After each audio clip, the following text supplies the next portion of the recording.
Dito tayo sa loft mga ka-SF. Loft flight tayo after 4 days. Walang liparan ng ibon natin.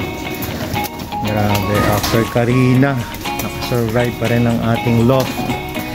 Yan. So straight 2 days heavy meal sila.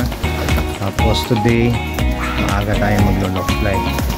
Ng oras na mga ka-SF 8:05. 8:05. Okay. There you go. Iwalay lang natin yung ating third batch na new settled birds. Okay.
Ito tayo ngayon, low fly sila.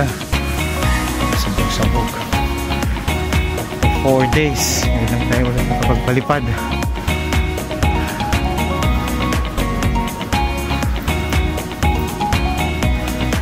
Gulo.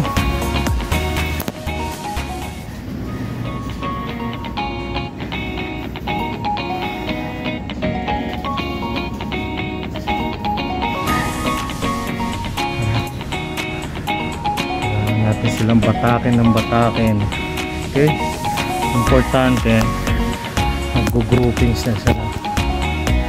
Okay, normal lang yan, may mga nagpa-flash down kasi may group sila, pero unti-unti natin yan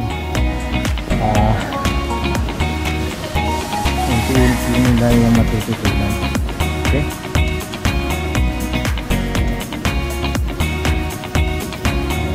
normal lang yan, flash down, pero mamaya magpipitigan ulit yan. Okay, sabog-sabog. Okay,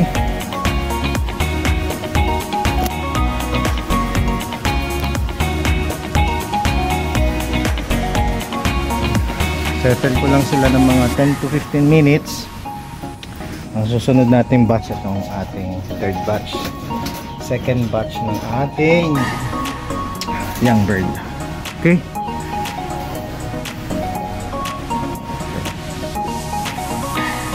at least wala na tayong problema, settle na lahat ng ibon natin. Okay, baba na tayo mga ka-SF, pakain na tayo ng ating mga stock birds. Mga ka-SF, mga ibon, ito yung ating mga new settled birds. Okay, papatapasin na natin sila.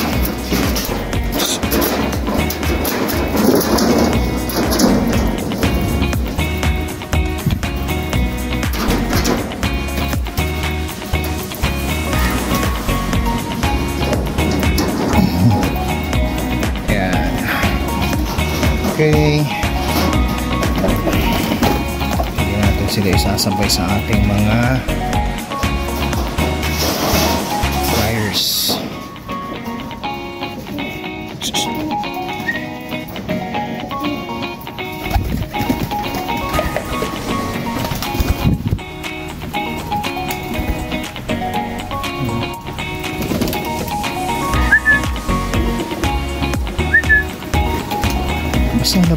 Labas.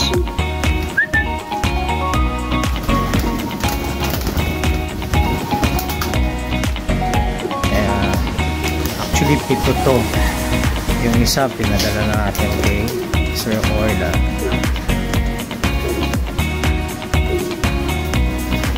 Isa, labas, labas, labas.